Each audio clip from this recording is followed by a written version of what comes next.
I did have a group of women come to my office last August, and they identified this as a problem, looking for a solution. But what I wanted specifically from you is whether you consider that gender I identity consider what we is- have right now as covering everything that we have, that anybody feels we have a problem. So gender identity and expression is covered under our existing ordinance, or, excuse me, resolution and policy. Tom, you agree with that? I think it would be worth our effort to simply include this so that it's in there. I feel like we probably already have a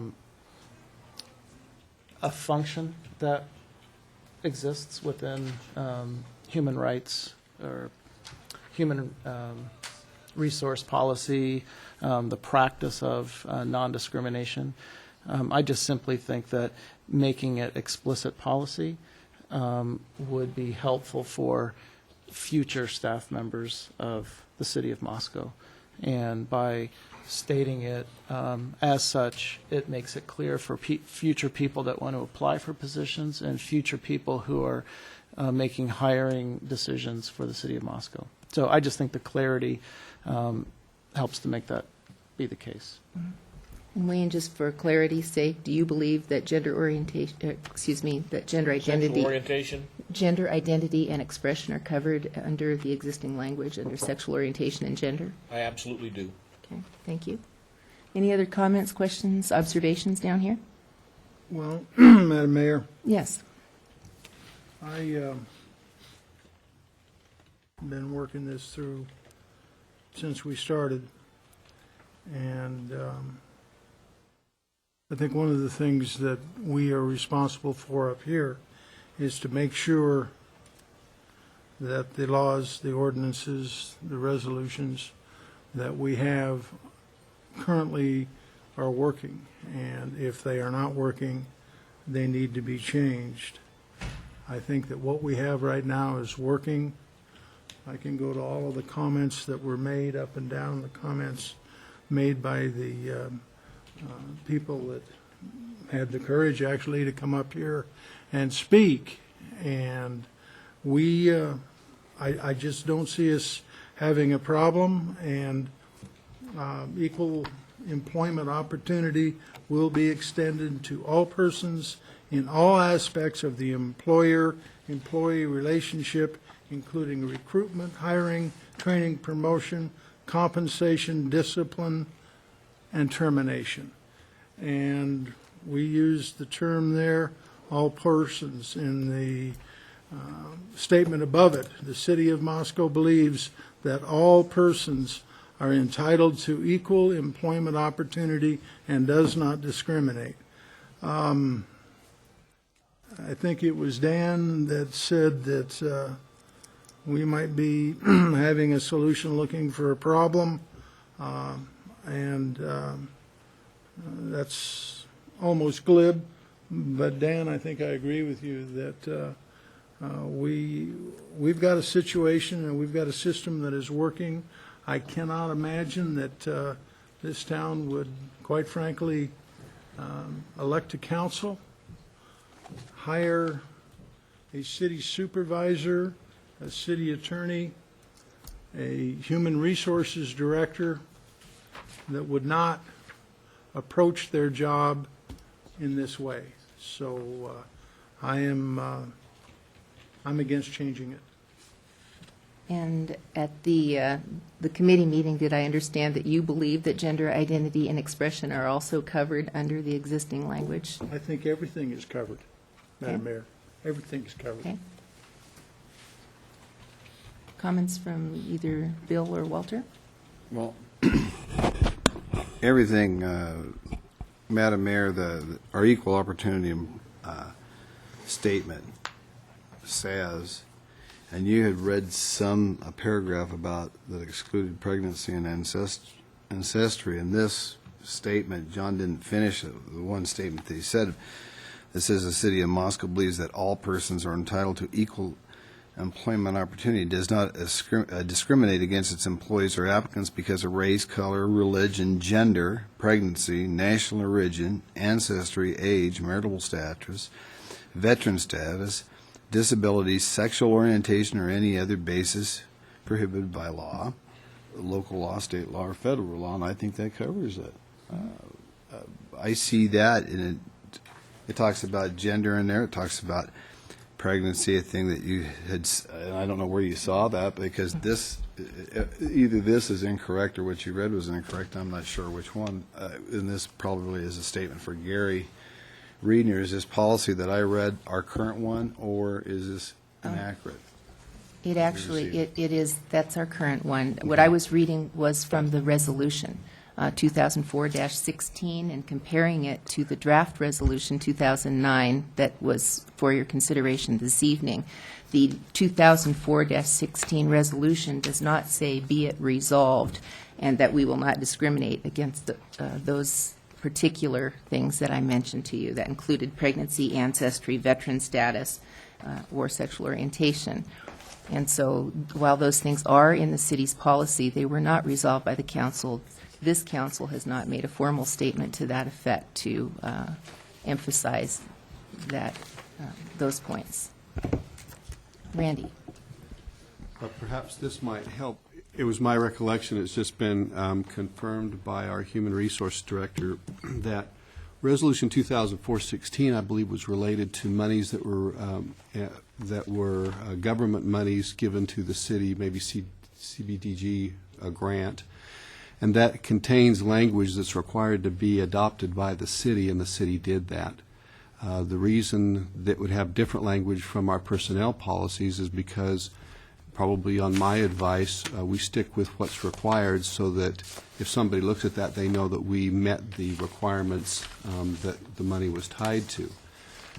Also, if you'll remember, we've adopted the personnel policies and all of them as a whole, and so the personnel guidelines that we have under the Equal Opportunity Statement are the ones that apply to all of the employees. And so the reason that the language is slightly different is because of what's a requirement for the earmarked monies, but it does not amend or reduce what's contained in the Equal Opportunity Statement of the city policy.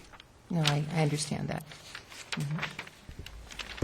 The recitations, though, were broader than were the resolved actions of the previous city council. Walter, did you want to comment on this at all? Madam Mayor, I'd like to thank you for calling on me.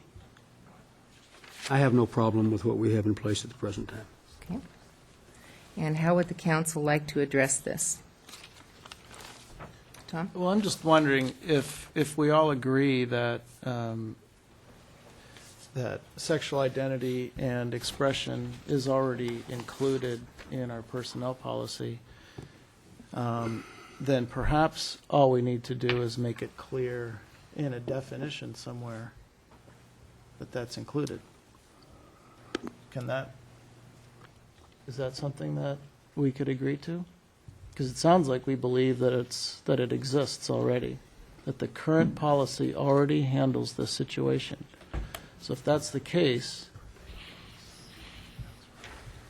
we should be able to just simply make sure that whatever definition is referred to within city policy just includes that language. And then that way it's taken care of. Dan? To me, I don't even know why we're doing a resolution. That has nothing to do with the actual policy. I mean, if you wanted to make a change, you make the policy change. And maybe it's oversimplifying it, but just saying gender says everything to me. Gender doesn't mean, it's if I remember my grammar correctly, sex is the male or female. Gender is Expression. the expression. Yeah, exactly, and of whatever. So, like I said, it's there. And whether, like Tom says, it needs to be some sort of definition throughout the city's policies, well, that's fine. Again, I don't understand the resolution in the first place, I guess, then, when it comes down to that, because we already have the policy in place. And the other resolution was, if I'm hearing correctly, only done to be able to secure grants. Randy, how would you suggest incorporating definitions into existing policy? Well, let me just try to clarify something before I answer that question, if I could. The fact that in 2004 there's a resolution that includes less than our personnel policy did not take away from No, our I agree. personnel policy those extra things that are contained therein. You can change, if you adopt the resolution tonight that includes the language about gender identity, then what we would do as the city would be to amend the personnel policies manual, give notice to all of our employees that it has been changed, and we would just add that phrase to it and be done with it. If you make a resolution that says that we think it's included, you know, it would be just, I think it would be equivalent to passing the resolution that included the words. So, you know, you can do it either way. We only have a couple things defined in our policies. We say that will and shall are mandatory and may is permissive, and we define immediate family because that relates to the benefits and how far they extend, so that was clear. We don't have any definitional section for the other words. They mean what most people think that those words mean, and so we've just tried to keep the personnel policies language common language. Randy, how did we modify the policy at the swimming pool when we were selling family passes to accommodate non-traditional families? There was some action that the city council took at one time on that. Well, I think maybe we had a separate policy that was related directly to the pool fee or something. That was related not to what we did with our employees, but the way somebody would administer the Park and Rec program. Mm-hmm. And it might have been a resolution, but, you know, I don't recall. I'm sorry. Yeah, I believe it was. Yes, Gary, did you have something to add? The only comment I wanted to make, just so there's no confusion, the expanded version of the definition that is part of that resolution that's been cited is part of our city personnel policies policy statement. The city personnel policies are adopted by the city council by resolution. So every policy in here has been adopted by the city council. So if the council chooses to adopt language that is different than the language that is currently in our employment statement or policy statement, then this will be modified just as Randy indicated. Yes, Walter. Madam Mayor, in an effort to move along, I would make a motion that we not amend the current personnel policies regarding equal employment opportunity. I'll second that. Okay, we have Walter's motion and John's second. Discussion? Okay, we'll start the roll call vote with you, Walter. Aye. Aye. Aye. No. Aye. That motion carries. For all of you who spoke so eloquently on this, I thank you for your participation.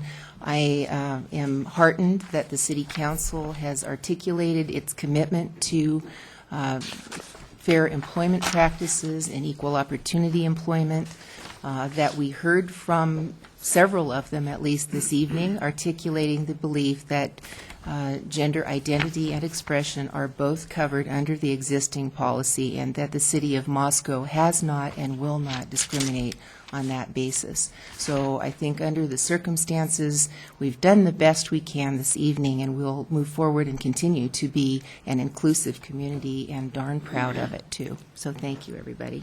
And especially to Moscow Human Rights Commission, Latah County Human Rights Task Force.